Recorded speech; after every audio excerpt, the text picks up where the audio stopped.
All right. I think we're working. I think we're live. Let me see. Okay, perfect. We are. All right, here we go. Good morning. It's early. It's Friday on a holiday weekend. It's good to see some beautiful faces here. I don't care about makeup. I don't care about hair. Y'all see, I got my little hat on, ponytail. It's all good. All good. All right, so welcome to Food Freedom Friday. This is the third installment of a 7-part series that I'm doing. And I came up with this idea because I just wanted to do something different and I wanted to help you all. So when you think about weight loss, there's so many like antiquated rules that we hear, like you got to do this, you got to eat less, you've got to move more, you've got to do this, you've got to do this to lose weight. And my people are frustrated dieters. We have tried all the rules. We have tried all of the things to lose weight and they don't work. Doesn't work. So I came up with Food Freedom Friday because my mission is to help women stop dieting forever so you can get off the weight loss struggle bus and lose weight for the last time without a diet, without the drama. But I wanted to pick apart some very specific dieters rules that we believe we have to follow in order to lose weight and give you an alternative way to do it, to think about like what needs to happen in order to lose weight. Hello, Facebook people. So this is going to be me talking. If you have questions, you can type them in the chat for those of you who are on Zoom. If you're on Facebook, you can go ahead and put them in the comments. I can see them on my phone. And even if you're watching a recording and you're not watching it live, you can still type in your comments and questions, tag me, and I'll come back and answer them. But this is the third one that I'm doing of a 7-part series. If you missed the first two, we've already talked about eating in moderation, that rule of eating in moderation. We talked about going cold turkey and just eating all like unprocessed, super healthy like foods at one time and the problem with that. And I gave you an alternative to following a diet like Whole30. And so today we're going to talk about sleep. But if you want to go back and make sure you catch those other lives that I did, y'all got a YouTube channel and people are subscribing and watching. I'm like, what? So I'm putting these recordings out on YouTube. You can go follow me on YouTube. I'll put the link in the notes somewhere. Also, if you're on my email list, I'm sending out a link to the recording. If you're not on my email list, you'll want to do that today and get on my list to receive my weekly newsletter called Food Freedom. It comes out every Sunday. So you can go to jenniferdent.com/food freedom to get on my newsletter. And then you also will know when the next Food Freedom Friday is happening and all the other things that I am announcing and offering. Okay, so food freedom. This should be your goal, right? Your goal shouldn't just be to like, oh, I just want to get into a size 8. I just want to get into, let me go on a little tangent about sizes real quick. I was coaching a private client yesterday. Oh, and by the way, I do have spaces open for private clients that I'm filling for the rest of the year. So if you're interested in working with me one-on-one, we can absolutely talk about that. You can go to my website, jenniferdent.com, and book a strategy session with me, completely free, 60 minutes. And you can tell me what you've been struggling with, and I will give you my plan, like what I think and believe will help you get to your forever weight. But anyway, I was working with a private client yesterday, and she was very focused on getting out of her size 12s into her size 8s. And I was like, dear client of mine, I said, you know that these designers, like the numbers that we see on the insides of our clothing, is just random. It's arbitrary. It doesn't mean anything. We're putting so much weight on this number. And I was like, you know, a size 8 that you're wanting to get into now is not the same size 8 from like 1980 or 1988. Designers have actually been increasing the size of their clothes and not changing the size because Americans are getting bigger. And they know if women keep going up in size, they're not going to want to buy the same clothes. So they have been slowly expanding the size of their clothes and not changing the size. So don't allow someone, some designer sat around a table and like, okay, we're going to make this a size 12 and we're going to make this a size 8. Doesn't mean anything. And if you go to a different country, it's a different size. Like, it's a different size system. So just for those of you who are very focused on like, oh, I got to get back into my size 6s, let that go. Let that go. Your goal should be to achieve food freedom. That's what your ultimate goal should be. And I'm going to tell you what food freedom is if you don't understand. Food freedom is that place where you can go out to eat and eat what you want without having to use scare tactics to stop yourself from eating. Without having to say, girl, if you eat this, you know you're gonna gain some weight, or make yourself feel badly when you do decide to eat something that you really, really want to enjoy. Food freedom is when you can go out to happy hour with your friends and not be guilty. I met one of my very good friends last night for happy hour, and we had so much fun. We had so much fun. She had 2 cocktails. I had a glass of Prosecco. We split salmon tacos, truffle fries. We split half a burger, mussels. Like, it was just divine. And I want you to be able to enjoy those moments without feeling guilty or without restricting yourself when you go in and say, girl, I gotta just have a salad. Like, I can't do it. I can't do anything else. That's not food freedom. Food freedom is being able to travel for work, travel for vacation, travel for, get on a road trip and not feeling compelled or feeling like you can't eat what everyone else is eating.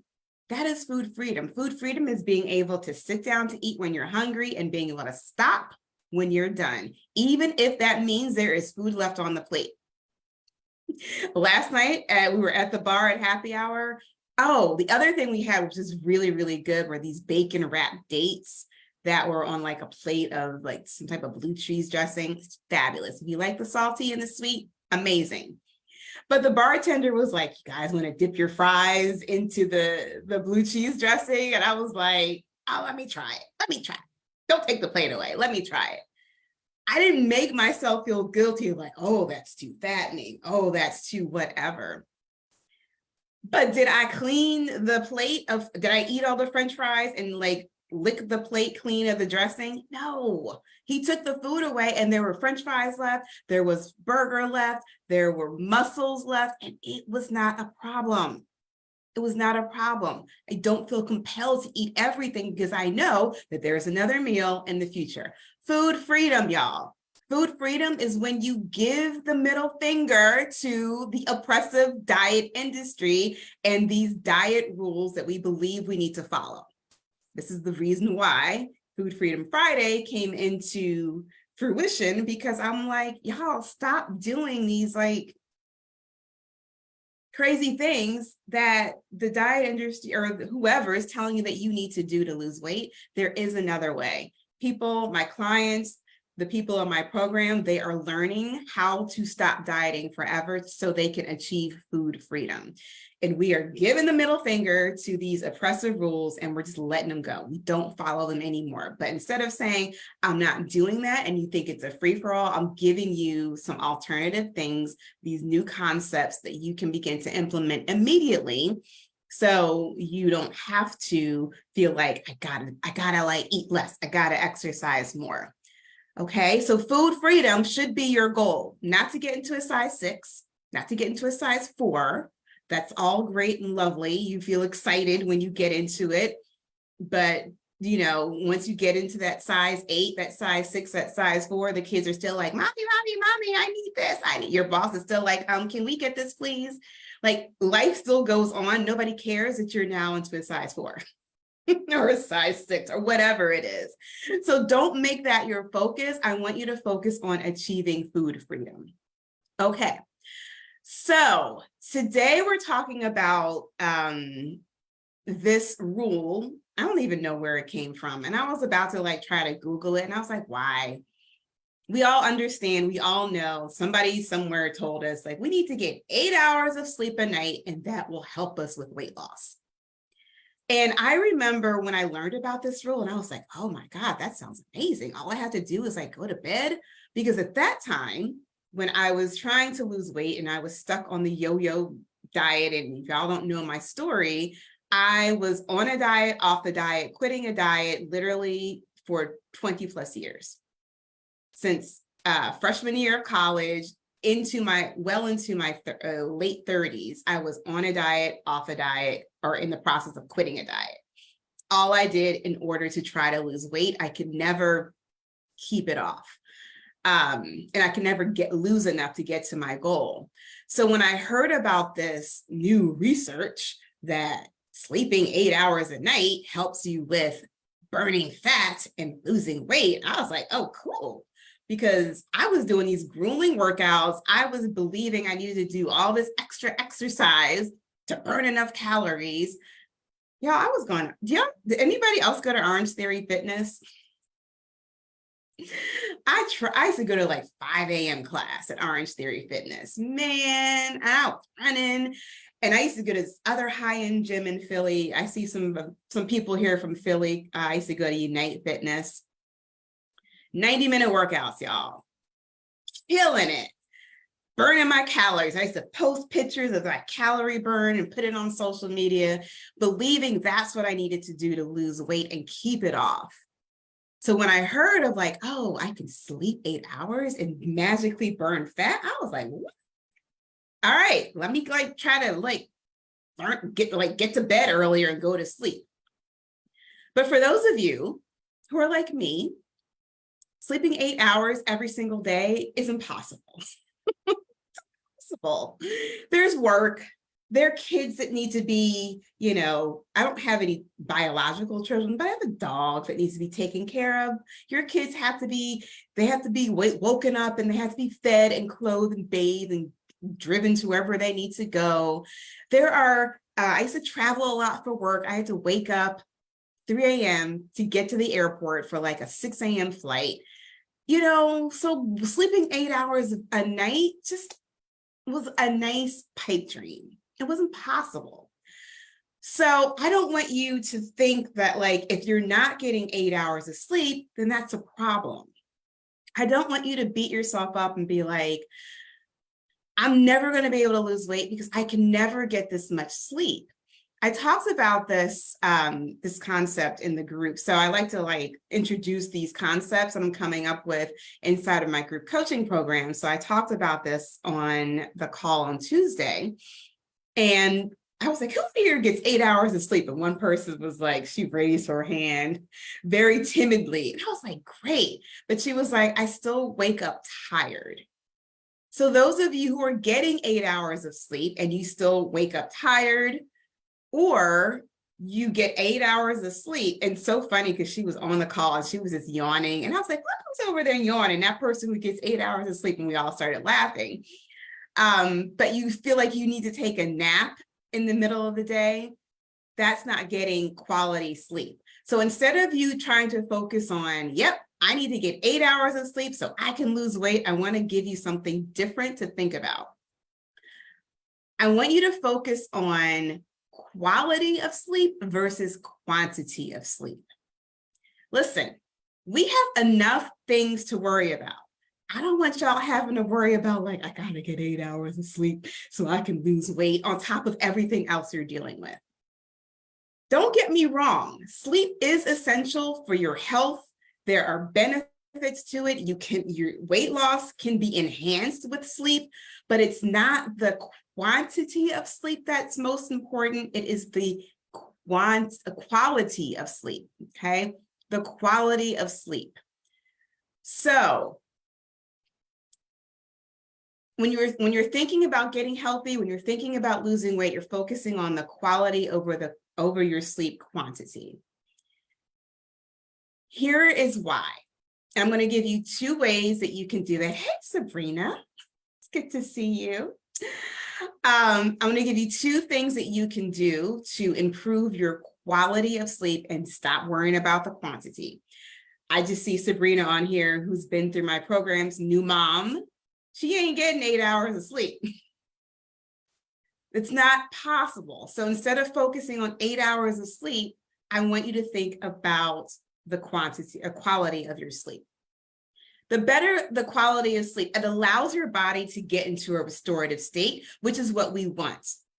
The person who sleeps 8 hours and still wakes up tired, your body is not getting into a restorative state. This simply means that your cells aren't doing what they need to do to give you the energy that you need to feel to wake up feeling refreshed and ready to go for the day. That is it. When your body is in a restorative state, which means it's in a deeper state of sleep, your human growth hormone increases. Your human growth hormone, when that increases, your body can burn some fat. It can actually help repair itself and do the things, the health benefits that we really actually want to happen, versus when you're sleeping 8 hours, but it's not the quality sleep. You're waking up tired, you're just above restorative sleep. Like you're in that, like you're laying back, you're tired, but you're not getting rest. Okay, so I know I'm seeing little baby hands on the camera. I know for moms, when you're like new mom, you sleep with like one eye open. Or like you have one ear cocked because you're like, oh, my baby's going to cry, or you want to hear what's happening. I'm a very deep sleeper. My husband sleeps with like one ear. He hears everything, and he like every noise, he like jumps up. He's a lighter sleeper than I am. So here's the 2 things that you can do to improve your quality of sleep. And just by having my own experience and coaching hundreds and hundreds and hundreds of women, one of the things that gets in the way of them getting a higher quality of sleep is stress. Very, very simple, stress. So the one thing you want to start doing and working on is de-stressing your brain, because a stressed brain does not allow for a sound sleep. Very simple. A stressed brain, y'all write this down because that's very good. I came up with it on Monday. A stressed brain does not allow for a sound sleep. How many of us, and I was guilty of this too, go straight from a work day, we file right into our second job of like kids, getting the house together, cooking dinner, doing whatever we need to do, spending time with the spouse or the partner, walking the dog. We go straight into our second job. We fall out on the couch trying to stay awake because we're like, oh, now it's me time. I get to like watch TV, and we're stacking on the couch, and then we fall right into bed. At no point during the day are we doing anything to de-stress our brains. How many of us take work straight into bed? You go to sleep thinking about what you didn't accomplish today, or you're thinking about what do you have to accomplish tomorrow, or you're like, oh my God, is it Friday yet? Like your brain is still going on high speed and you're trying to go to sleep. That will keep you from a restorative state of sleep. For me, very specifically, I had to work very consciously on my sleep, getting sleep as an entrepreneur, because I would work 12 hours a day. I would coach until 8, 9 o'clock at night, and then go straight to bed. And my brain is like, still going. When your body does exactly what your brain tells it to do. So if your brain is still focusing on work, guess what your body's not doing? It's not getting into this. What we want is this restorative state of sleep.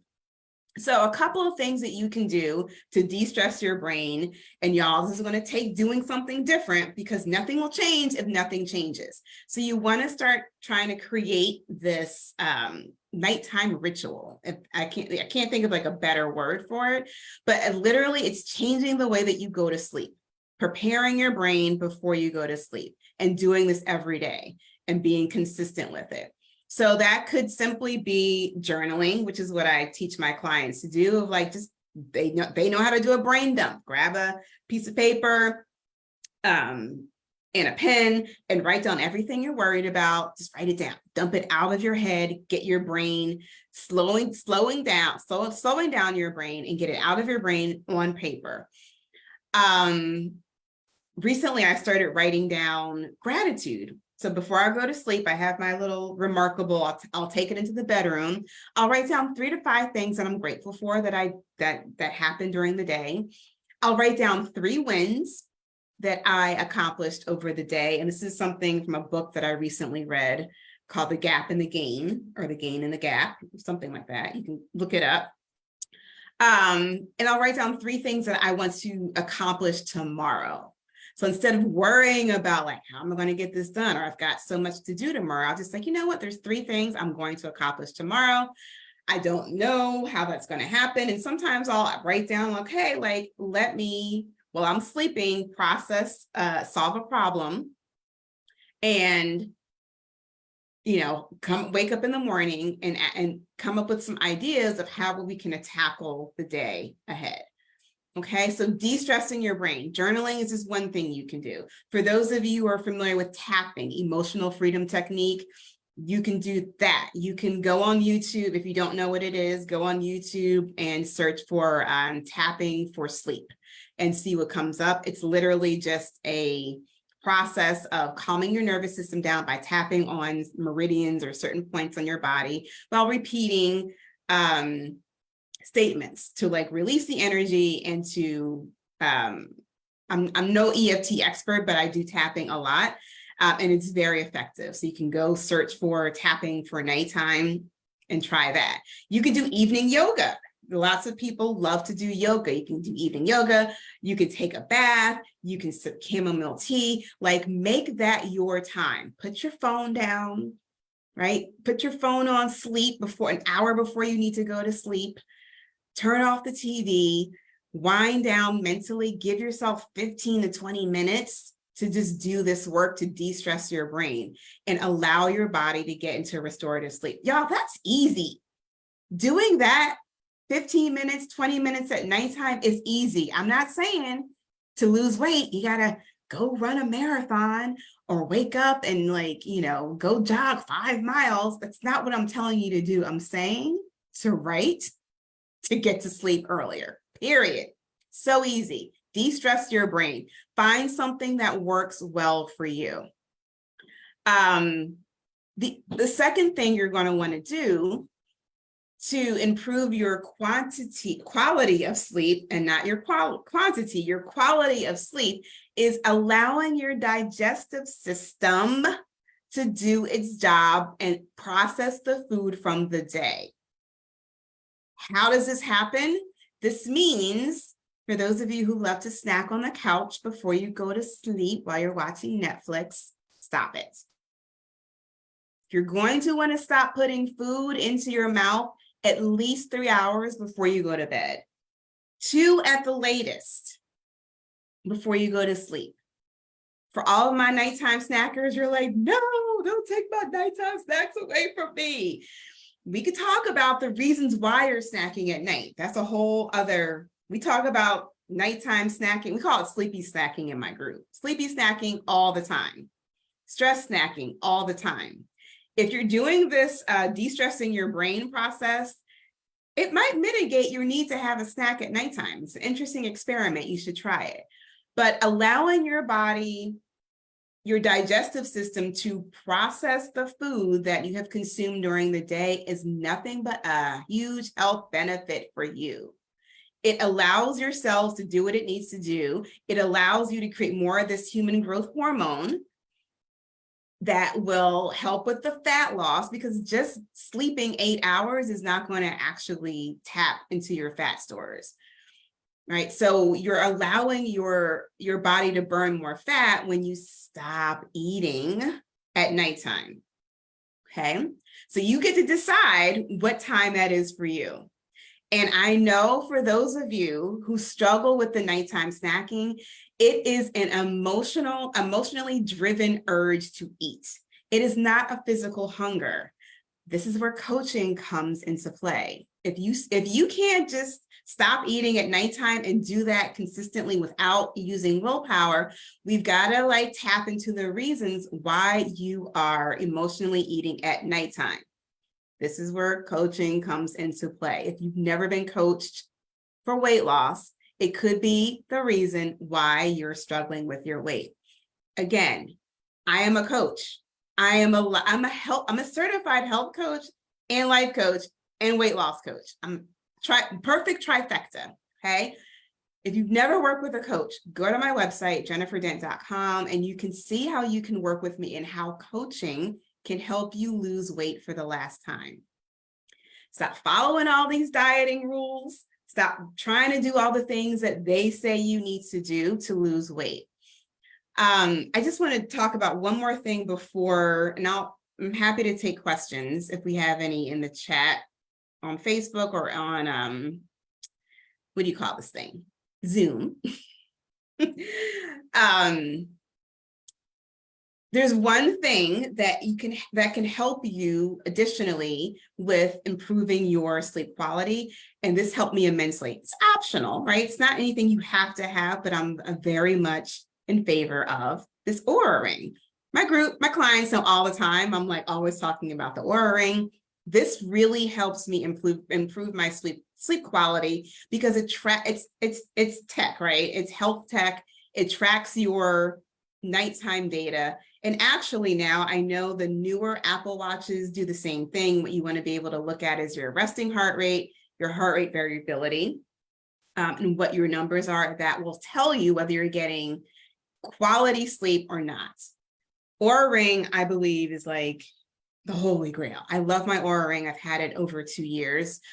I think someone in the group also told me that one of the Samsung watches also do the same thing. I'm not sure about Fitbit, but if you're looking at wearable technology to wear at nighttime, you definitely want to make sure that whatever tech you're using, it's checking your resting heart rate at nighttime, because the goal is you want your heart rate to hit its lowest earlier in the evening and not 5 minutes before you have to wake up. When your heart rate hits its lowest, it means your body is recovering. You've hit that restorative state. Your heart rate variability is the other number you want to look at. And that just basically tells you the variation between your heartbeats. And it really is an indicator of whether if your body is recovering from stress or not. So if you want to know if this de-stressing ritual that you're doing at nighttime is really affecting your body, you really want to look at your heart rate variability.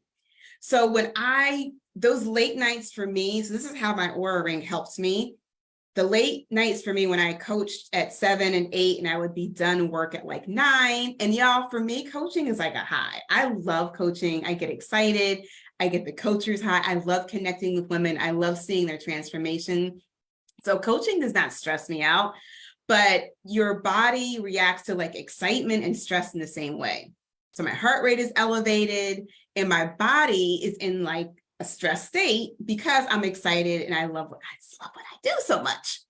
So I would take that energy and I would like try to go to bed, even by like, I would finish work at 9 o'clock and try to go to like 10:30. My heart rate was still elevated and I was not able to get into a restorative state of sleep at nighttime. So when I got this Oura ring, I noticed on Tuesdays, my heart rate variability was so much lower because my body was in this, like, even though I was like, yeah, coaching, I love my job, I love what I do, I was excited, it was keeping me from getting into a deep resting sleep. So I was like, oh, Tuesdays, we got to do something. We got to like decompress. And so that's when I started doing this, like, I needed a wind down ritual to like calm my nervous system down so I can like, hey, going to sleep now, body. Like, we're going into a restorative state of sleep. I want all the human growth hormone stuff happening tonight. I had to do this to calm my nervous system down so I could go to sleep. So I noticed my heart rate variability, even though it was a late night for me, my heart rate variability numbers were rising, which is what we want. So I have my own personal data that tells me when I do this de-stressing process ritual at night before I go to bed, it definitely affects my body's ability to recover and allows me to get into a higher quality of sleep, because Lord knows I don't sleep 8 hours. My average is probably like 6.5 to 7, which is good, but I don't sleep 8 hours at all. Okay, I see a bunch of y'all on Facebook. Do we have any questions? Or do we have any questions on Zoom? I know we're at the top of the hour. I know new moms are like, but wait, I can't. So new moms, y'all are in a special phase. You're in a special state. This is the time where you're bonding with your baby.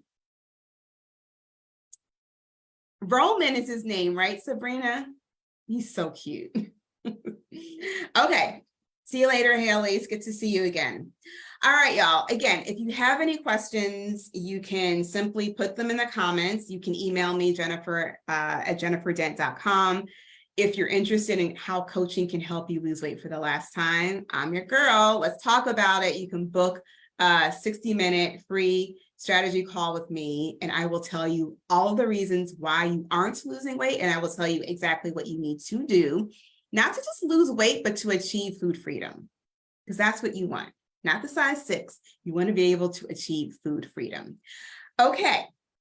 Next week, we're doing the same thing next week. I forget what next week's topic is, but if you're on my email list, you will find out.